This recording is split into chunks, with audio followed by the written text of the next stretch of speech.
Hello everyone, welcome to my channel. दोस्तों, आज के इस वीडियो में आरआरबी ग्रुप डी एग्जाम 2026 से जुड़े टोटल 150 प्रश्न पढ़ेंगे जो आपके जीव विज्ञान, रसायन विज्ञान और भौतिक विज्ञान से संबंधित है।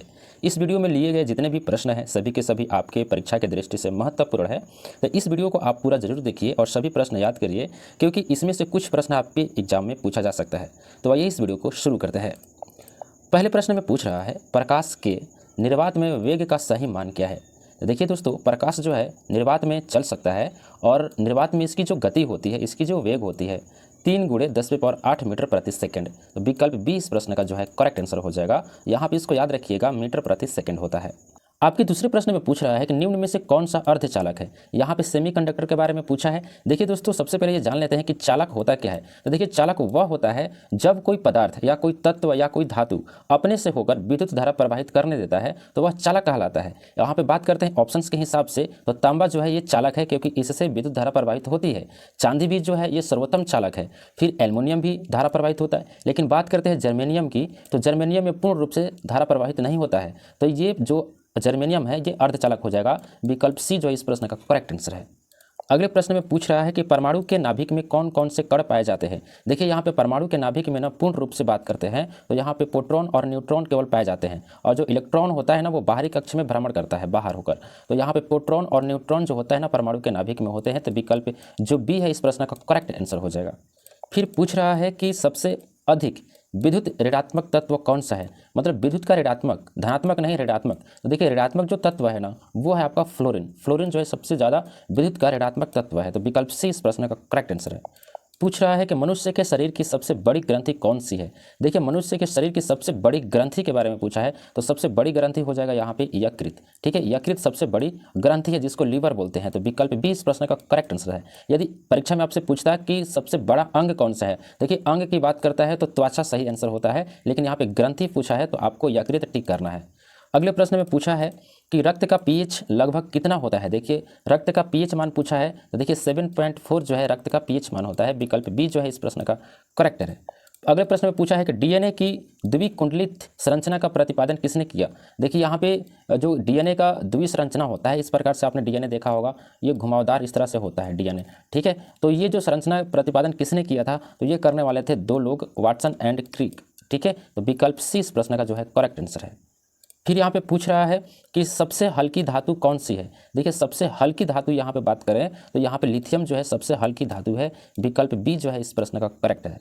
फिर पूछ रहा है कि निम्न में से कौन सी गैस अम्लीय वर्षा का मुख्य कारण है। देखिए, अम्लीय वर्षा का जो मुख्य कारण होता है ना, यहाँ पे देखिए बात करेंगे NH3 हो जाता है, फिर उसके बाद में यहाँ पे SO2 हो जाता है। ठीक है, तो विकल्प जो बी है इस प्रश्न का करेक्ट आंसर हो जाएगा।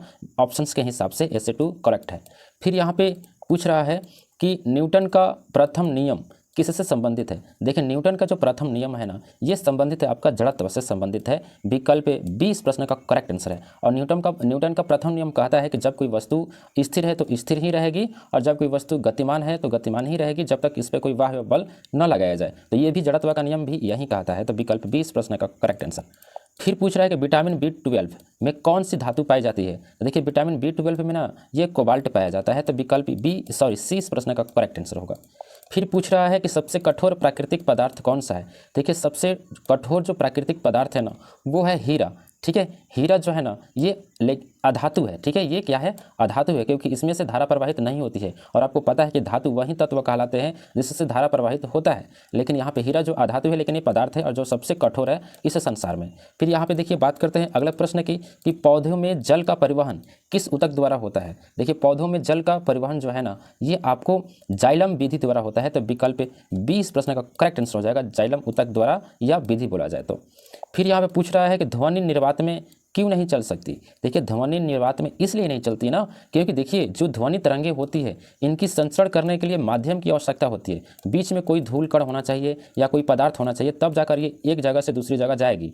ठीक है, तो क्या होता है, ध्वनि तरंगों के लिए माध्यम की आवश्यकता होती है। देखिए यहाँ पे बात करते हैं माध्यम के अभाव में जो है ना ध्वनि निर्वात में नहीं चल सकती। तो विकल्प 20 प्रश्न का करेक्ट आंसर हो जाएगा। यदि मान लीजिए कि यहाँ पर कोई वस्तु है और यहाँ पे कोई एक वस्तु है, मान लीजिए कि यहाँ पर आप खड़े हैं और आपका दोस्त यहाँ पे खड़ा है और बीच में पूरा निर्वात है, खाली है, कोई हवा नहीं है, पूरा वैक्यूम है, मतलब खाली निर्वात है। तो आप यहाँ पे बोलेंगे ना और यहाँ पे सुनाई नहीं देगा, क्योंकि आवाज़ पास ही नहीं करेगा जब तक धूल कण यहाँ पे बीच में ना हो। ठीक है, लेकिन यहाँ पे बात करते हैं एक होता है विद्युत चुंबकीय तरंग होता है। विद्युत चुंबकीय तरंग के लिए माध्यम की आवश्यकता नहीं होती है, वो विचरण कर जाते हैं। ठीक है, चलिए अगला प्रश्न यहाँ पे बात करते हैं।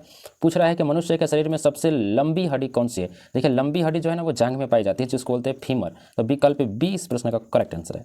फिर आपसे पूछ रहा है कि हाइड्रोजन का परमाणु क्रमांक क्या है। देखिए हाइड्रोजन तो ये पहले नंबर पे ही आता है, तो विकल्प जो सी है इस प्रश्न का करेक्ट आंसर है। और फिर आपसे बात करेंगे जो हाइड्रोजन है ना ये ज़्यादा पाया जाता है सूर्य में, और पूरे ब्रह्मांड में, पूरे संसार में सबसे ज़्यादा जो अधिक गैस है वो है हाइड्रोजन। लेकिन पृथ्वी पे सबसे ज़्यादा जो गैस है वो है ऑक्सीजन, लेकिन पूरे संसार में बात करें तो हाइड्रोजन सबसे अधिक गैस है पूरे संसार में। ठीक है, और इस प्रश्न का जो करेक्ट आंसर है परमाणु क्रमांक 1 होगा।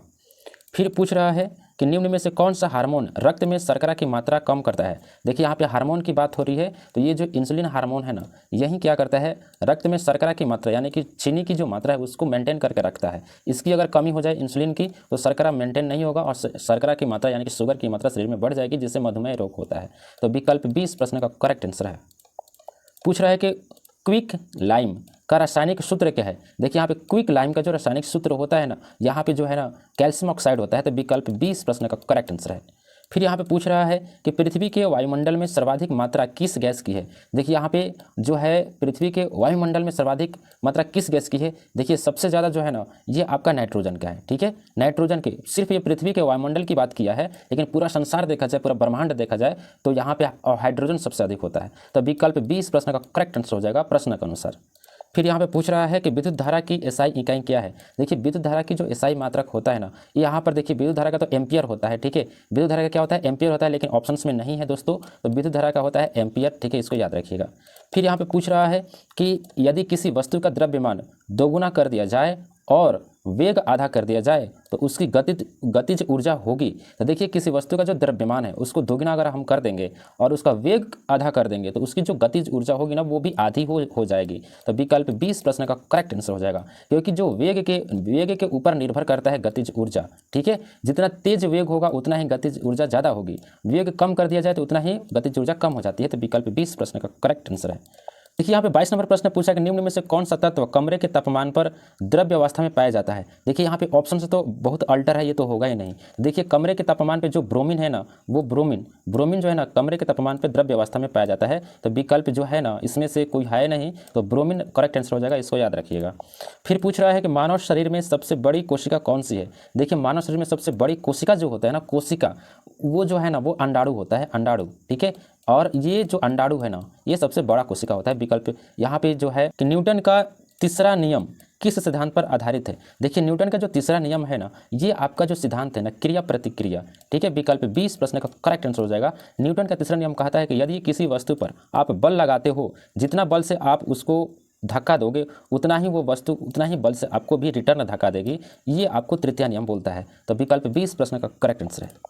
पूछ रहा है कि स्टेनलेस स्टील है मुख्यतः किसका मिश्र धातु है। तो ये जो बना है ना लोहा, क्रोमियम एवं निकेल का बना हुआ है। तो विकल्प ए इस प्रश्न का करेक्ट आंसर हो जाएगा। फिर पूछ रहा है कि लाल रक्त कणिका का निर्माण कहाँ होता है। तो देखिए लाल रक्त कणिकाओं का निर्माण जो होता है ना वो बोन मैरो में होता है, और बोन मैरो किसको बोलते हैं, तो अस्थि मज्जा को। तो विकल्प बी जो है इस प्रश्न का करेक्ट आंसर हो जाएगा। दोस्तों वीडियो पसंद आ रहा है तो वीडियो को आप लाइक जरूर कीजिए। ठीक है, चैनल पर पहली बार हैं तो चैनल को सब्सक्राइब भी कर लीजिए। चलिए अगला प्रश्न यहाँ पे पढ़ते हैं। पूछ रहा है कि सबसे अधिक कठोरता वाला खनिज कौन सा है। देखिए सबसे अधिक कठोरता वाला जो खनिज है ना वो है आपका हीरा। हीरा जो है ना सबसे अधिक कठोरता वाला खनिज है। तो विकल्प बी जो है ना इस प्रश्न का करेक्ट आंसर हो जाएगा। देखिए एक ही प्रश्न होते हैं, उसको घुमा फिरा कर पूछा है। देखिए अगला प्रश्न पूछा है कि ध्वनि की तीव्रता किस इकाई में मापी जाती है। देखिए ध्वनि की तीव्रता जो है ना ये डेसिमल में मापी जाती है। तो विकल्प बी इस प्रश्न का करेक्ट आंसर है। फिर पूछा है कि मानव शरीर की सबसे छोटी हड्डी कौन सी है। देखिए मानव शरीर की सबसे छोटी हड्डी जो है ना वो आपको कान में पाई जाती है। तो ये जो जिसको बोलते हैं स्टेप्स, ठीक है, स्टेपिस भी लोग बोलते हैं। तो विकल्प ए इस प्रश्न का करेक्ट आंसर हो जाएगा स्टेपिस। फिर आपसे पूछ रहा है कि किसी तत्व के समस्थानिकों में समान होता है। देखिए आइसोटोप्स जो होते हैं ना किसी तत्वों में, ये समान होता है किसका भाई, तो परमाणु क्रमांक के समान होता है। तो विकल्प सी इस प्रश्न का करेक्ट आंसर है। पूछ रहा है कि हरे पौधों में प्रकाश संश्लेषण का मुख्य वर्णक कौन सा है। देखिए हरे पौधे में जो है ना प्रकाश संश्लेषण का जो मुख्य वर्णक है ना वो क्लोरोफिल होता है। तो विकल्प बी जो है ना इस प्रश्न का करेक्ट आंसर हो जाएगा क्लोरोफिल।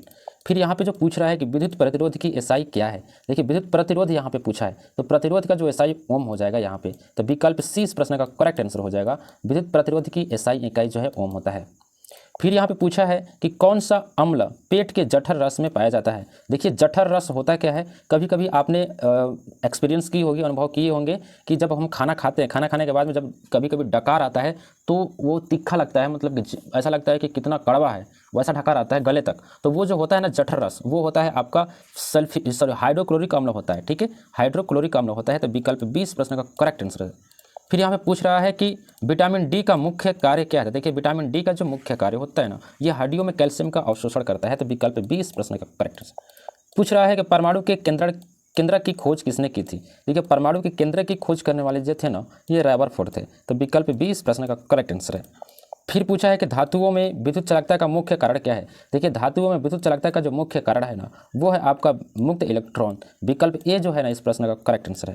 फिर पूछा है कि मनुष्य के गुणसूत्रों की कुल संख्या कितनी होती है। तो मनुष्य में गुणसूत्रों की कुल संख्या जो होती है ना, वो आपको 46 होती है, टोटल 23 जोड़ी। तो विकल्प बी जो है ना इस प्रश्न का करेक्ट आंसर है। पूछ रहा है कि शुद्ध जल का पीएच 35 डिग्री सेल्सियस पे कितना होता है। देखिए शुद्ध जल का जो पीएच है ना 25 डिग्री सेल्सियस पे कितना होता है। तो ये जो होता है ना आपका 7 होता है, 7। ठीक है, घट जाता है थोड़ा सा। फिर यहाँ पे बात करते हैं कि निम्न में से कौन सा ऊष्मा का सबसे अच्छा चालक है। देखिए सबसे ऊष्मा का अच्छा चालक माना जाता है चांदी। तो विकल्प सी इस प्रश्न का करेक्ट आंसर है। फिर हमसे पूछा है कि यदि किसी वस्तु का वेग दोगुना कर दिया जाए तो उसकी गतिज ऊर्जा कितनी हो जाएगी। देखिए जब किसी वस्तु को हम दोगुना कर देंगे ना, तो उसकी स्थितिज ऊर्जा में गतिज ऊर्जा यहाँ पूछा है ना, तो गतिज ऊर्जा में जरूर बढ़ोतरी होगी। और कितनी बढ़ोतरी होगी, तो 4 गुनी हो जाएगी बढ़ोतरी। ठीक है, तो विकल्प जो है ना सी इस प्रश्न का करेक्ट आंसर है। फिर यहाँ पे पूछ रहा है कि किसी वस्तु का भार कहाँ सबसे कम होता है। देखिए जो किसी वस्तु का जो भार है ना, वो पृथ्वी के केंद्र पे सबसे कम होता है। तो विकल्प बी जो है ना इस प्रश्न का करेक्ट आंसर है।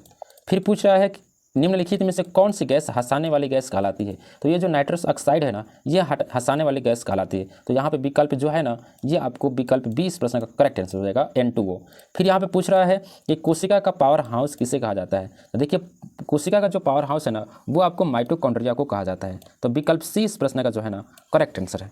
फिर अगले प्रश्न में पूछ रहा है कि निम्न में से कौन सा तत्व सबसे अधिक अभिक्रियाशील क्षार धातु है। देखिए वो कौन सा तत्व है सबसे अधिक अभिक्रियाशील क्षार धातु है। तो वो जो है ना आपका सीजियम है। सीजियम जो है ना, ये आपका क्षार है, क्षार धातु है और सबसे अधिक अभिक्रियाशील भी है। तो विकल्प डी जो है ना इस प्रश्न का करेक्ट आंसर है।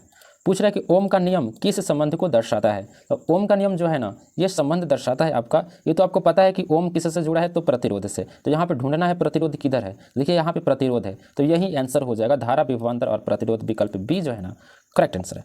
पूछ रहा है कि मनुष्य के शरीर में सबसे बड़ी धमनी कौन सी है। देखिए सबसे बड़ी धमनी जो होता है ना ऑर्टा होता है, जिसको बोलते हैं महाधमनी। विकल्प 20 प्रश्न का करेक्ट आंसर है। पूछा है कि निम्न में से कौन सा अधातु विद्युत का सुचालक है। देखिए विद्युत का जो सुचालक यहाँ पे पूछा है, सुचालक मतलब चालक, मतलब उससे धारा प्रवाहित हो सकती है। तो वो अधातु यहाँ पे पूछा है, कौन सी अधातु है। देखिए अधातु जो है ना, ये आपका ग्रेफाइट होता है। ग्रेफाइट आपने सुना होगा कि पेंसिल में जो है ना भूरे रंग का जो होता है ना, वो ग्रेफाइट का बना होता है। जब आप एक सिरे से दूसरे सिरे को जब आप जोड़ेंगे तो इसमें धारा प्रवाहित हो जाती है। फिर यहाँ पे पूछ रहा है कि ध्वनि तरंगे किस प्रकार की तरंग है। देखिए ध्वनि तरंग जो है ना, ये अनुदैर्घ्य तरंगे होती है। तो विकल्प बी जो है ना इस प्रश्न का करेक्ट आंसर हो जाएगा। इस बात से आप कंफ्यूज मत होइएगा। विद्युत चुंबकीय जो होते हैं ना, ये तरंगे जो होती है, इनको एक जगह से दूसरी जगह जाने में कोई माध्यम की आवश्यकता नहीं होती है। लेकिन रेडियो तरंग जो ध्वनि तरंगे होती है ना, एक जगह से दूसरी जगह जाने में माध्यम की आवश्यकता होती है। तो इस बात को ध्यान रखिएगा। ध्वनि तरंगे जो है ना अनुदैर्घ्य तरंगे होती है। पूछ रहा है कि रक्त का लाल किसके कारण होता है। तो देखिए रक्त का जो लाल है ना, ये आपका हीमोग्लोबिन जो तत्व पाया जाता है खून में, इसके कारण होता है। तो विकल्प बी जो है इस प्रश्न का करेक्ट आंसर है। पूछ रहा है कि सबसे अधिक विद्युत चालक धातु कौन सी है। देखिए सबसे अधिक विद्युत चालक धातु जो है ना, ये आपका चांदी है। विकल्प 20 प्रश्न का करेक्ट आंसर है। फिर यहाँ पे पूछ रहा है कि पौधों में भोजन का परिवहन किस ऊतक द्वारा होता है। तो इस प्रश्न का आंसर आप लोग कमेंट बॉक्स में दीजिए, क्योंकि ये प्रश्न जो है ना, ये पहले भी पूछा जा चुका है आपसे। तो देखिए इस प्रश्न का करेक्ट आंसर आप लोग दीजिए। फिर यहाँ पे अगले प्रश्न में पूछ रहा है ना कि हाइड्रोजन बम किस सिद्धांत पर आधारित है? तो जो हाइड्रोजन बम है ना, ये आपका है नाभिकीय संलयन पे। तो विकल्प बी जो है ना इस प्रश्न का करेक्ट आंसर है। फिर यहाँ पे पूछ रहा है कि मानव शरीर में सबसे बड़ी श्वेत रक्त कोशिका कौन सी है? देखिए यहाँ पे श्वेत रक्त कोशिका पूछा है, तो ये जो है ना ये आपका मोनोसाइट है। तो विकल्प सी जो है ना इस प्रश्न का करेक्ट आंसर है। फिर हमसे पूछा है कि निम्न में से कौन सी गैस सबसे हल्की है? देखिए सबसे हल्की गैस जो होती है ना, ये आपको हाइड्रोजन होती है सबसे हल्की गैस। अब आपसे ये प्रश्न भी पूछ सकता है कि हाइड्रोजन गैस तो हल्की है सबसे, ठीक है, लेकिन जो गुब्बारा होता है ना, गुब्बारे में हीलियम गैस क्यों भरा जाता है? देखिए गुब्बारा में हीलियम गैस इसलिए भरी जाती है ना, क्योंकि जो हीलियम गैस है वो ज़्यादा अभिक्रियाशील नहीं है, मतलब कि हवा के संपर्क में आने से विस्फोटक नहीं बनाता। लेकिन हाइड्रोजन को अगर हम हवा के साथ छोड़ देना तो ये विस्फोटक बनाना शुरू कर देता है। तो इसलिए जो है ना गुब्बारा में हाइड्रोजन नहीं भरी जाती है हल्का होने के बावजूद। तो देखिए सबसे हल्की धातु जो है ना, गैस जो है ना, ये आपका हाइड्रोजन। विकल्प सी इस प्रश्न का करेक्ट आंसर है। फिर अगले प्रश्न में जो पूछ रहा है कि विद्युत शक्ति की एसआई इकाई क्या है? तो देखिए विद्युत शक्ति की जो एसआई इकाई होती है ना, वो वाट होता है। शक्ति का वाट यहाँ पे विकल्प बी जो है इस प्रश्न का करेक्ट आंसर है। पूछ रहा है कि डीएनए में कौन सी शर्करा पाई जाती है? तो देखिए डीएनए में जो है ना वो कौन सा शर्करा पाया जाता है? तो ये जो है ना आपका डीऑक्सीराइबोज पाया जाता है। तो विकल्प जो है ना 20 प्रश्न का करेक्ट आंसर है। फिर पूछ रहा है कि अम्ल का पीएच मान सामान्यतः कितना होता है? देखिए अम्ल जो होता है ना वो आपको अम्लीय होता है। तो अम्ल का जो पीएच मान होता है ना वो 7 से कम होता है। तो विकल्प सी इस प्रश्न का करेक्ट आंसर हो जाएगा। फिर अगले प्रश्न में पूछ रहा है कि इलेक्ट्रॉन की खोज की थी? देखिए इलेक्ट्रॉन के खोज करने वाले थे ना, ये जे थॉमसन थे। तो विकल्प सी इस प्रश्न का जो है ना करेक्ट आंसर हो जाएगा। फिर यहाँ पे पूछ रहा है कि पौधे में वाष्पोत्सर्जन अर्थात ट्रांसपीरेशन मुख्यतः किस भाग द्वारा होता है? तो ये वाष्पोत्सर्जन जो होता है ना, ये आपका रंध्र द्वारा होता है, जिससे जो हमारा पानी है ना, पानी ऊपर की तरफ जाता है जड़ से, यानी कि रंध्र से ये ऊपर की तरफ पानी ऊपर जाता है। तो वाष्पोत्सर्जन क्रिया के द्वारा जाता है। तो विकल्प सी जो है ना इस प्रश्न का करेक्ट आंसर हो जाएगा। पूछ रहा है कि निम्न में से कौन सा यौगिक बेकिंग सोडा है? तो ये जो बेकिंग सोडा है ना, ये आपका सोडियम बाई कार्बोनेट है। तो विकल्प जो बी है ना इस प्रश्न का करेक्ट आंसर हो जाएगा। फिर यहाँ पे पूछ रहा है कि यदि किसी चालक का प्रतिरोध 10 ओम है और उस पर 2A धारा प्रवाहित होती है तो विभवांतर कितना होगा? तो यहाँ पे देखिए विभवांतर जो पूछा है ना, और विभवांतर पूछा है तो यहाँ पे देखिए प्रतिरोध और धारा जो है ना इसकी गुणा करा देंगे तो हमें मालूम चल जाएगा। तो 10 × 2 तो यहाँ पे 20 आ जाएगा। तो विकल्प सी जो है ना इस प्रश्न का करेक्ट आंसर हो जाएगा। फिर यहाँ पे पूछ रहा है कि निम्नलिखित में से कौन सा हार्मोन केवल अग्नाशय द्वारा स्रावित होता है? देखिए अग्नाशय द्वारा जो स्रावित होता है ना इंसुलिन होता है। तो विकल्प बी जो है इस प्रश्न का करेक्ट आंसर है।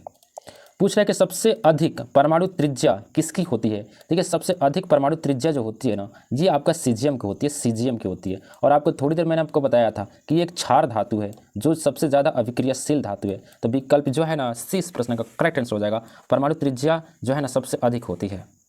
फिर यहाँ पे पूछ रहा है कि किसी वस्तु का संवेग अर्थात मोमेंटम किसके बराबर होता है? तो किसी वस्तु का जो संवेग है ना, संवेग बराबर होता है आपका मास गुणे वेग। तो विकल्प वी जो है इस प्रश्न का करेक्ट आंसर हो जाएगा। फिर यहाँ पे पूछ रहा है कि निम्नलिखित में से कौन सा विटामिन जल में घुलनशील है? तो ये जो विटामिन है ना जल में घुलनशील कौन सा है? तो यहाँ पे ई विटामिन जो है ना ये जल में घुलनशील है। तो विटामिन ई इस प्रश्न का करेक्ट आंसर हो जाएगा विकल्प सी। ठीक है, चलिए अगला प्रश्न बात करते हैं। पूछ रहा है कि निम्न में से कौन सा तत्व हैलोजन समूह का सदस्य है? देखिए हैलोजन समूह का जो सदस्य है ना ये आपका क्लोरीन है। क्लोरीन जो है ना ये हैलोजन समूह का सदस्य होता है। तो विकल्प बी जो इस प्रश्न का है ना करेक्ट आंसर हो जाएगा। फिर पूछ रहा है कि पृथ्वी के गुरुत्वीय त्वरण जी का औसत मान कितना होता है? देखिए पृथ्वी के गुरुत्वीय त्वरण जी का जो औसत मान होता है ना वो आपको 9.8 मीटर प्रति सेकंड स्क्वायर होता है। तो विकल्प बी जो है ना इस प्रश्न का करेक्ट आंसर है। फिर अगले प्रश्न में पूछ रहा है कि मनुष्य के शरीर में सबसे अधिक मात्रा में कौन सा तत्व पाया जाता है? देखिए मनुष्य के शरीर में सबसे अधिक मात्रा में जो तत्व होता है ना वो ऑक्सीजन होता है। विकल्प जो सी इस प्रश्न का जो है ना करेक्ट आंसर है। फिर अगले प्रश्न में पूछ रहा है कि रेडियोधर्मिता की एसआई इकाई क्या है? देखिए रेडियोधर्मिता की जो एसआई इकाई है ना वो जो है ना बेकरल। तो विकल्प बी जो है इस प्रश्न का करेक्ट आंसर है। पूछ रहा है कि पौधों में प्रकाश संश्लेषण के दौरान कौन सी गैस निकलती है? देखिए पौधे में प्रकाश संश्लेषण जब होता है ना तो उस कंडीशन में ऑक्सीजन गैस निकलती है। तो विकल्प बी जो है ना इस प्रश्न का करेक्ट आंसर है। पूछ रहा है अगले प्रश्न में पूछ रहा है ना कि ध्वनि की चाल सबसे अधिक किस माध्यम में होती है? देखिए ध्वनि की जो चाल है ना सबसे अधिक जो माध्यम होती है ना वो ठोस में होती है ध्वनि की चाल। तो ठोस इस प्रकार विकल्प सी इस प्रश्न का करेक्ट आंसर होगा। फिर आपसे पूछा है ना कि रक्त का थाका जमाने में कौन सा विटामिन सहायक होता है। देखिए रक्त का थाका जमाने में जो विटामिन सहायक होता है ना वो के होता है, विटामिन के। तो विकल्प बी इस प्रश्न का करेक्ट आंसर होगा।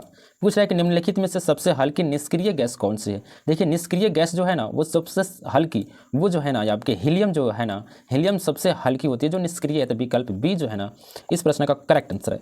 पूछ रहा है कि एसआई पद्धति में बल की इकाई क्या है। तो देखिए एसआई पद्धति में जो है ना बल की इकाई जो होता है ना वो न्यूटन होता है, ठीक है, न्यूटन। विकल्प सी इस प्रश्न का करेक्ट आंसर होगा। दोस्तों यहाँ पे एसआई पूछा है, अगर पूछ देता है आपको कि सीजीएस में पूछता, देखिए सीजीएस में पूछता ना तो ये डाइन हो जाता, ठीक है, लेकिन यहाँ पे एसआई पूछा है तो यहाँ पे विकल्प सी जो है ना इस प्रश्न का करेक्ट आंसर हो जाएगा। आपसे एक मैं प्रश्न पूछता हूँ कि एसआई पद्धति कब लागू किया गया था। ठीक है, एसआई पद्धति कब लागू किया गया था। देखिए ये जो लागू किया गया था ना ये आपका 1971 में लागू किया गया था। ठीक है, चलो मैं बता दी दिया 1971 में लागू किया गया था। चलिए अगला प्रश्न की बात करते हैं। पूछ रहा है कि कोशिका विभाजन की वह प्रक्रिया जिसमें गुणसूत्रों की संख्या अधिक हो जाती है कहलाती है। तो देखो ये जो ना गुणसूत्रों की संख्या अधिक हो जाती है वो कौन सी प्रक्रिया कहलाती है कोशिका विभाजन की। तो वो जो है ना मेयोसिस, मेयोसिस जो प्रक्रिया है इसको बोलते हैं। तो विकल्प बी जो है इस प्रश्न का करेक्ट आंसर। पूछ रहा है कि लोहे पर जंग लगना किस प्रकार की अभिक्रिया है। तो देखिए लोहे पे जब जंग लग जाता है ना तो फिर उसको जंग से फिर लोहा नहीं बनाया जा सकता। तो ये जो प्रक्रिया है ना ये आपका रासायनिक प्रक्रिया होता है, और बात करते हैं तो ये ऑक्सीकरण प्रक्रिया हो जाएगा। विकल्प बी जो है ना इस प्रश्न का करेक्ट आंसर है। पूछ रहा है कि निम्नलिखित में से सबसे कठोर धातु कौन सी मानी जाती है। देखिए सबसे कठोर धातु यहाँ पे पूछा है, और आपको पता है कि जो हीरा है ना वो सबसे कठोर पदार्थ है लेकिन धातु नहीं है, हीरा जो है धातु नहीं है। तो इस कंडीशन में देखिए यहाँ पे ऑप्शंस भी नहीं है, तो क्रोमियम इसके बाद जो धातु है ना क्रोमियम ये सबसे जो है कठोर धातु है। विकल्प सी इस प्रश्न का करेक्ट आंसर है। पूछ रहा है कि एक कूलम्ब आवेश बराबर होता है। देखिए एक कूलम्ब आवेश जो बराबर होता है ना वो आपको 6.25 गुणे 10⁻18 इलेक्ट्रॉन आवेश के। तो विकल्प ए इस प्रश्न का करेक्ट आंसर हो जाएगा। इसको याद रखिएगा, ठीक है, क्योंकि ये पूछ भी सकता है। फिर अगले प्रश्न में पूछ रहा है ना कि निम्नलिखित में से कौन सी जीवाणु जनित रोग है। तो देखिए जीवाणु जनित जो रोग है ना वो आपका है हैजा। तो विकल्प सी इस प्रश्न का करेक्ट आंसर है। दोस्तों वीडियो पसंद आ रहा है आपको तो वीडियो को लाइक जरूर कीजिए, और चैनल पे पहली बार है ना चैनल को सब्सक्राइब भी कर लीजिए, ठीक है। चलिए तो अगला प्रश्न पढ़ते हैं। यहाँ पे अगले प्रश्न में पूछ रहा है कि निम्नलिखित में से किस धातु का गलनांक सबसे अधिक है। देखिए सबसे जो अधिक गलनांक है ना, सबसे अधिक गलनांक का मतलब होता है क्या है, यदि किसी वस्तु को अधिकतम गर्म किया जाए और अधिक से अधिक गर्म किया जाए तब जाकर वो पिघलता है, वही सबसे अधिक गलनांक कहलाएगा। तो देखिए यहाँ पे टंगस्टन जो होता है ना, आपने सुना होगा कि बल्ब का फिलामेंट जो होता है वो टंगस्टन का बना होता है, तो इसकी जो गलनांक क्षमता होती है ना वो अधिक होती है क्योंकि इसमें ज़्यादा से ज़्यादा ये ताप सहने की शक्ति होती है। तो विकल्प बी इस प्रश्न का करेक्ट आंसर है।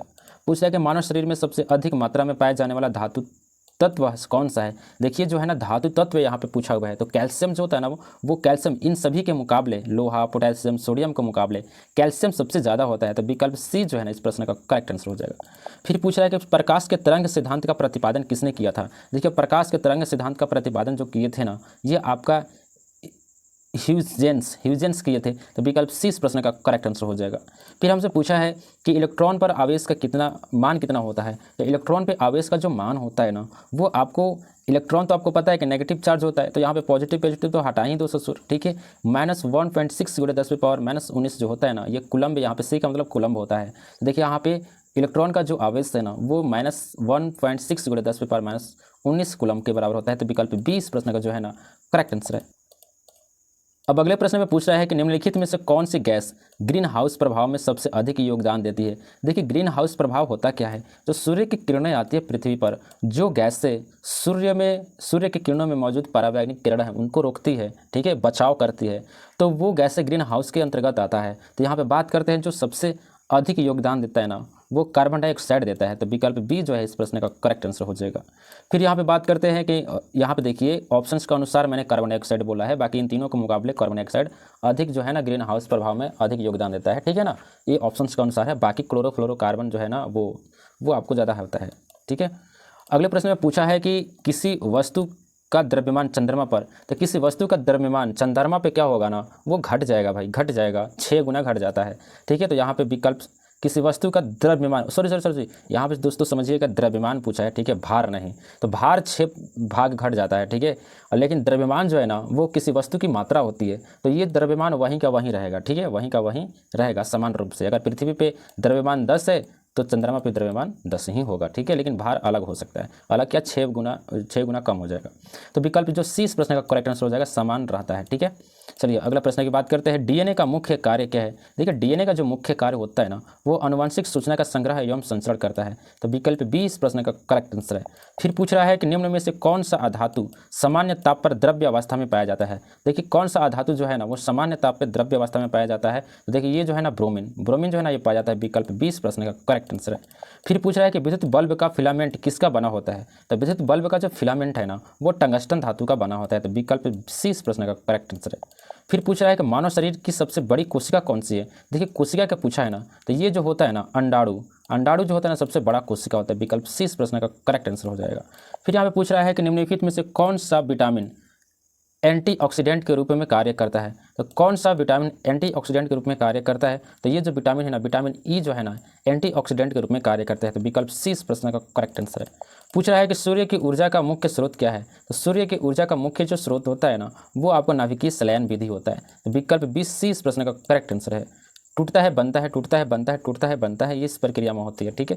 टूटता है तो फिर पुनः बन भी जाता है। फिर यहाँ पे बात करते हैं कि अमोनिया का रासायनिक सूत्र क्या है? देखिए अमोनिया का जो रासायनिक सूत्र होता है ना NH3 होता है। तो विकल्प बी जो है ना इस प्रश्न का करेक्ट आंसर है।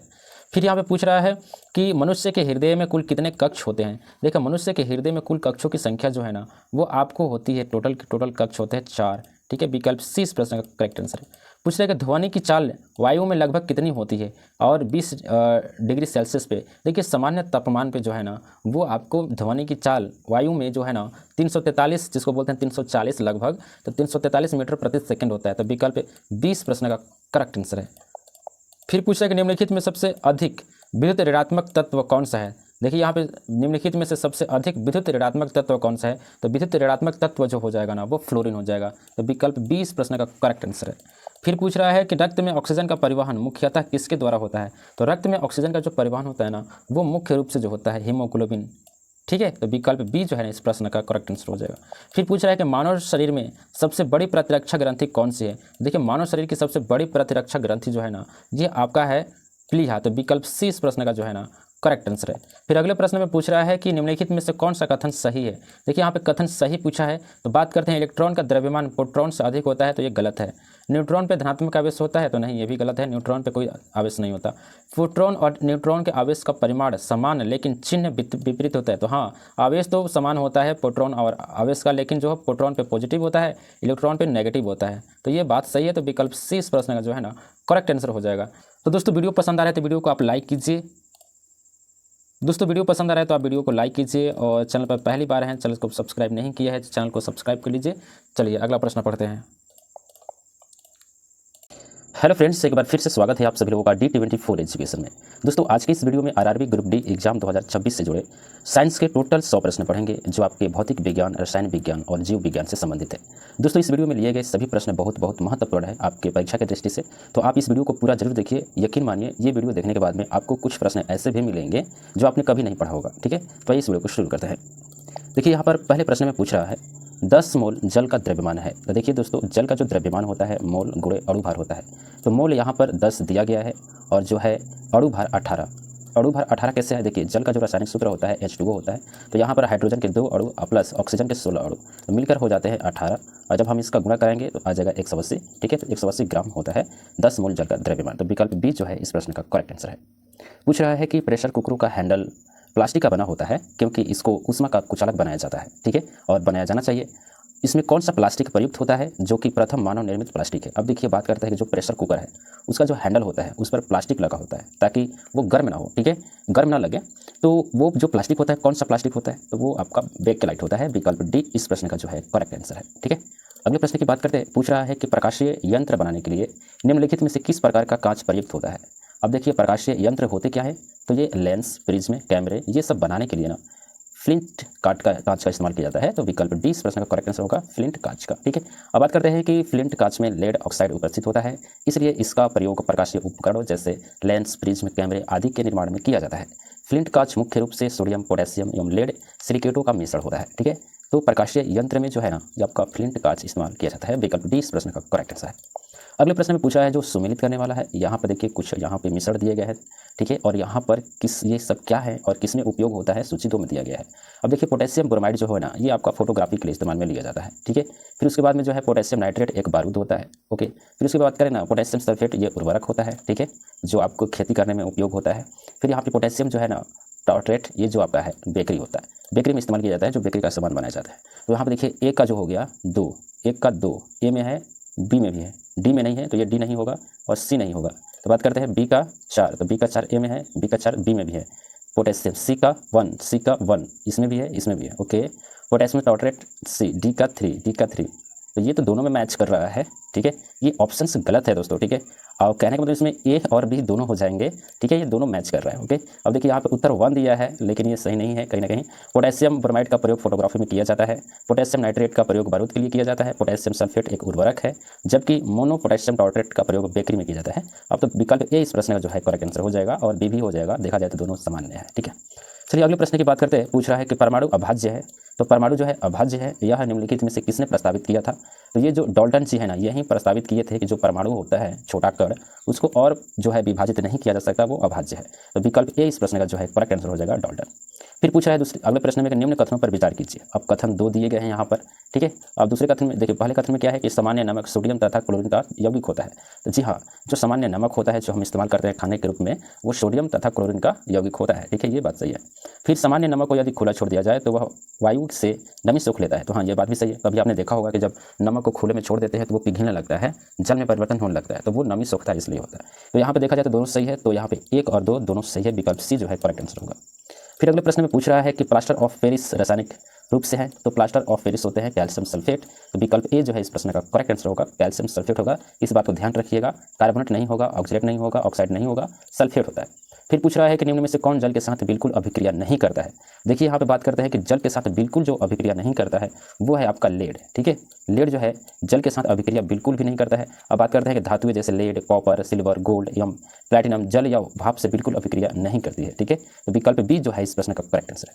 पूछ रहा है कि भार के अनुसार पानी जैसे H2O में हाइड्रोजन की प्रतिशत क्या है। तो देखिए हाइड्रोजन क्या होता है भाई, हाइड्रोजन पूछ रहा है ना जल में। तो देखिए जल का रासायनिक सूत्र होता है H2O और इसका जो अणु भार होता है 18। ठीक है, ये 18 हो गया।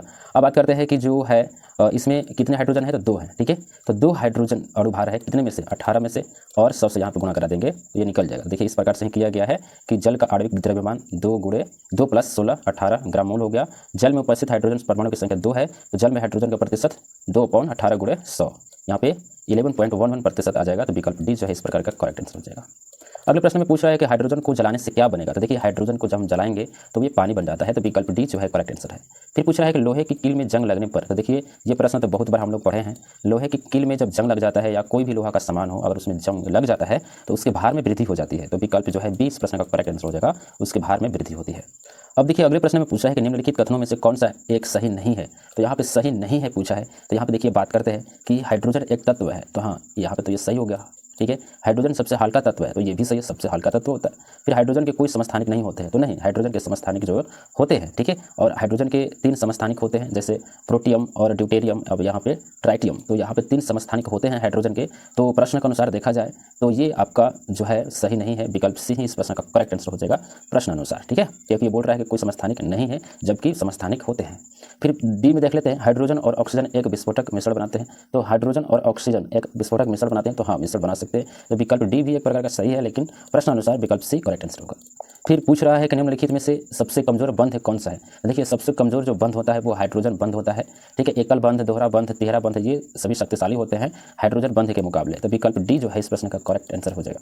पूछ रहा है कि जंग लगना भाई क्या है। तो एक प्रकार का ये जो है ना रेडॉक्स अभिक्रिया है, ऑक्सीकरण और अपचयन। ठीक है, तो विकल्प जो सी इस प्रश्न का करेक्ट आंसर हो जाएगा। देखिए ये दोनों प्रश्न एग्जाम में पूछे जा चुके हैं, SSC CHSL में पूछा जा चुका है, ये आपका MTS में पूछा जा चुका है। ठीक है, फिर अगले प्रश्न में बात करते हैं, पूछ रहा है कि छपाई में प्रयोग की जाने वाली स्याही जो होती है निम्नलिखित में से किसके अपघटन से प्राप्त होती है। देखिए छपाई में प्रयोग की जाने वाली जो स्याही होती है ना वो मीथेन के अपघटन से प्राप्त की जाती है। तो विकल्प जो बी है इस प्रश्न का करेक्ट आंसर है। फिर पूछ रहा है कि मॉरिशस में एक वृक्ष प्रजाति प्रजनन में असफल रही। देखिए बोल रहा है कि एक वृक्ष है किस देश में, तो मॉरिशस में, वो जो है प्रजनन अब नहीं कर पा रही है, असफल हो गया है प्रजनन करने में। इसका मतलब कि प्रजनन वो नहीं कर रहा है तो वृक्ष धीरे धीरे लुप्त हो जाएगा। ठीक है, तो ये असफल रही क्योंकि इनके फल खाने वाला पक्षी विलुप्त हो गया। ठीक है, वह पक्षी निम्नलिखित में से कौन सा एक था। देखिए प्रश्न बोल रहा है कि एक वृक्ष है और ठीक है इस वृक्ष का जो बीज है एक पक्षी खाता है। ठीक है, और ये पक्षी खाता है, फिर जो यहाँ पे मल त्याग जहाँ करता है वहाँ पर वृक्ष जम जाते हैं, उग जाते हैं। लेकिन अब वो पक्षी नहीं रहा और ये इसका जो बीज खाने वाला कोई नहीं रहा, तो ये अब प्रजनन नहीं करते हैं। तो वो पक्षी कौन सा है, तो वो पक्षी है आपका डोडो। डोडो पक्षी जो है ये विलुप्त हो चुका है। ठीक है, और ये जो है आपका कारण बन गया है विलुप्त होने के बाद कि वृक्ष अब प्रजनन नहीं कर रहे हैं। विकल्प बी इस प्रश्न का करेक्ट आंसर है डोडो। फिर अगले प्रश्न में पूछ रहा है निम्नलिखित में से कौन द्रव्यमान की इकाई नहीं है। देखिए द्रव्यमान की जो इकाई नहीं है ना वो है डाइन। डाइन इस प्रश्न का करेक्ट आंसर हो जाएगा विकल्प डी। डाइन जो है ना बल का सीजीएस पद्धति में इकाई होता है। ठीक है, तो विकल्प डी इस प्रश्न का करेक्ट आंसर होगा। अगला प्रश्न है कि 1 माइक्रोन इसके बराबर है। तो 1 माइक्रोन जो होता है ना 10⁻³ के बराबर होता है। यदि हम इसका सरलीकरण करेंगे तो 1/10⁻3, फिर उसके बाद में 1/1000 ये हो जाएगा। हम इसका गुणा करेंगे तो फिर इसको हम विभाजित करेंगे। तो विभाजित करने के लिए यहाँ पे 3 जीरो तो लगाना पड़ेगा। ठीक है, प्रथम जीरो के लिए यहाँ पे 10, फिर 2 जीरो के लिए 2 जीरो यहाँ पे रख देंगे जगह कहते हो, फिर 1 से भाग कर देंगे तो कट जाएगा 1 आ जाएगा। यहाँ पे देखा जाए तो 0.001 यहाँ पे एक करेक्ट आंसर होगा। 0.001 मिलीमीटर विकल्प सी प्रश्न का करेक्ट आंसर होगा। ठीक है, फिर पूछ रहा है कि न्यूटन के पहले नियम को कहते हैं। तो न्यूटन के पहले नियम को जो कहते हैं जड़त्व का नियम, तो विकल्प 20 प्रश्न का करेक्ट आंसर होगा। फिर पूछ रहा है कि पृथ्वी के गुरुत्वाकर्षण क्षेत्र की तीव्रता अधिकतम होती है। तो ये ध्रुव पे होती है। विकल्प ए इस प्रश्न का करेक्ट आंसर होगा। फिर पूछ रहा है कि यूरेनियम विखंडन की सतत प्रक्रिया को जारी रखने में किस कण की जरूरत होती है। तो यूरेनियम विखंडन में जो है ना ये न्यूट्रॉन जो कण होता है, ये न्यूट्रॉन कण के कारण ही यूरेनियम विखंडन जो है ना हमेशा चालू रहता है। ठीक है, तो विकल्प सी इस प्रश्न का करेक्ट आंसर होगा। फिर पूछ रहा है ये आपको फिर से ये मिलान करने वाला है। सूची 1 सूची 2 से सम्मिलित कीजिए तथा सूचियों के नीचे दिए गए कुछ से सही उत्तर चुनिए। देखिए यहाँ पे बात करते हैं। देखिए यहाँ पे कुछ हार्मोन दिए गए हैं और स्रावित ग्रंथियां हैं। तो प्रोजेस्टेरोन जो है ना ये आपका जो है महिला के गर्भाशय से स्रावित होता है। ठीक है, और टेस्टोस्टेरोन जो है ना ये पुरुषों के अंडाशय से स्रावित होता है। ठीक है, और थायरोक्सिन जो है ना ये थायराइड ग्रंथि से स्रावित होता है। इंसुलिन जो है आपको अग्नाशय से स्रावित होता है। तो हम यहाँ पे बात करेंगे ए का 3। ठीक है, तो ए का 3 आपको ए और सी दोनों में है, तो बाकी बी और डी तो नहीं होगा। ठीक है, अब बात करते हैं कि अगला जो है टेस्टोस्टेरोन बी का 4, तो बी का 4 इसमें भी है और दोनों में है, ए और सी दोनों में है। ठीक है, आगे बढ़ते हैं। थायरोक्सिन सी का 1 आपको ए में है, तो विकल्प ए ही इसका करेक्ट आंसर हो जाएगा। ठीक है, और आगे भी मिलाएंगे तो डी का 2 देखिए। ठीक है, विकल्प ए करेक्ट आंसर होगा। अगला जो प्रश्न है कि निम्नलिखित फिर से यहाँ पे सम्मिलित करने वाला है। ठीक है, जो में सम्मिलित नहीं है आपके बारे में पूछ रहा है। तो देखिए यहाँ पे इंसुलिन जो होता है ना ये सकरा नियंत्रण में काम आता है, ये तो सही है। फिर यहाँ पे मेलाटोनिन जो होता है ना, मेलाटोनिन ये जो होता है निद्रा का नियंत्रित करता है, ये भी सही है। ऑक्सीटोसिन जो होता है ना ये महिलाओं के जो स्तन होता है उसमें जो दूध होता है उसको स्रावित करने का काम करता है, तो स्तन ग्रंथि से दूध का निष्कर्षण करती है, भी सही है। फिर यहाँ पे है कि गैस्ट्रिन, तो गैस्ट्रिन रक्तचाप का नियमन नहीं, ये नहीं करता। तो गैस्ट्रिन ये जो है ना ये गलत जवाब हो जाएगा। गैस्ट्रिन एक पेप्टाइड हार्मोन है जो आमाशय की कोशिकाओं द्वारा गैस्ट्रिक अम्ल का युक्त करता है। ठीक है, तो ये जो गैस्ट्रिन है जो सम्मिलित नहीं है, तो विकल्प डी इस प्रश्न का करेक्ट आंसर होगा। आगे हीरे का 1 कैरेट इसके बराबर है, 200 mc के बराबर होता है। सी इस प्रश्न का करेक्ट आंसर है। अगला प्रश्न है निम्न में से कौन सा प्राकृतिक बहुलक है। तो प्राकृतिक बहुलक है सेलुलोज, तो विकल्प भी इस प्रश्न का करेक्ट आंसर होगा। नेक्स्ट प्रश्न है कोयले की खानों में प्रातः विस्फोट करने वाली गैस है। तो कोयले के खानों में जो होता है मीथेन गैस जो होता है ये जब हवा के संपर्क में आता है तो विस्फोट करता है, तो विकल्प डी इस प्रश्न का करेक्ट आंसर हो जाएगा। नेक्स्ट है जोड़ पर यूरिक अम्ल के क्रिस्टलों का एकत्रित हो जाना कारण क्या होता है। तो देखिए जो यूरिक एसिड शरीर में बढ़ जाता है तो प्रत्येक जोड़ पर क्रिस्टल छोटे छोटे कण जमा हो जाते हैं, तो इस जो ये रोग होता है इसको गठिया बोलते हैं, तो विकल्प ए इस प्रश्न का करेक्ट आंसर होगा। नेक्स्ट प्रश्न है निम्नलिखित में से कौन सा युग में सही सुमिलित नहीं है। तो यहाँ पे देखिए सही सुमिलित नहीं है ये पूछ रहा है। तो देखिए यहाँ पे विटामिन ए रतौंधी के लिए जिम्मेदार होता है, अगर विटामिन ए की कमी हो जाए तो रतौंधी हो जाती है। विटामिन बी जो 3 है ये पेलाग्रा जो रोग होता है चर्मदाह रोग। ठीक है, जब ये विटामिन B3 की कमी हो जाती है तो ये चर्मदाह अर्थात पेलाग्रा रोग होता है। विटामिन डी का मतलब होता है वर्णदाता, वर्णदाता का मतलब होता है कलर ब्लाइंडनेस, तो विटामिन डी से कलर ब्लाइंडनेस नहीं होता है। ठीक है, ये सही सम्मिलित नहीं है, तो विकल्प सी इस प्रश्न का करेक्ट आंसर हो जाएगा। ठीक है, देखिए यहाँ पे लिखा हुआ है कि कलर ब्लाइंडनेस एक एक्स लिंग संलग्न वंशागति रोग है, यह विटामिन डी की कमी से नहीं होता है। ठीक है, तो देखिए यहाँ पे विकल्प सी करेक्ट आंसर होगा। और शरीर में सबसे मजबूत मांसपेशियां कहाँ होती है। तो सबसे मजबूत मांसपेशियां जो होती है ना वो जबड़े, जो हमारा मुख होता है चेहरा फेस, तो वो जबड़े जो होते हैं ना इसकी मांसपेशियां बहुत मजबूत होती है, तो विकल्प ए इस प्रश्न का करेक्ट आंसर होगा। फिर पूछ रहा है कि मानव तंत्र में निम्नलिखित में से कौन सा एक पाचन एंजाइम नहीं है। तो पाचन एंजाइम का मतलब ये होता है कि कौन ऐसा एंजाइम है जो खाना को पचाने में मदद नहीं करता है। ये जो है ना गैस्ट्रिन जो एंजाइम है ना ये खाना पचाने में मदद नहीं करता है, बाकी सब ट्रिप्सिन टाइलिन पेप्सिन ये मदद करते हैं, तो विकल्प बी इस प्रश्न का करेक्ट आंसर होगा। अगला प्रश्न है कि जल के उपचार में चारकोल का प्रयोग किस रूप में किया जाता है। तो जल का उपचार में चारकोल मतलब कोयला, ठीक है ना, तो कोयला का प्रयोग जो किया जाता है ना ये अधिशोषण के रूप में किया जाता है, अधिशोषक, तो विकल्प 20 प्रश्न का करेक्ट आंसर होगा। फिर पूछ रहा है कि पीवीसी किसके बहुलीकरण द्वारा प्राप्त किया जाता है। तो ये प्राप्त किया जाता है विनाइल क्लोराइड के द्वारा, विकल्प डी इस प्रश्न का करेक्ट आंसर होगा।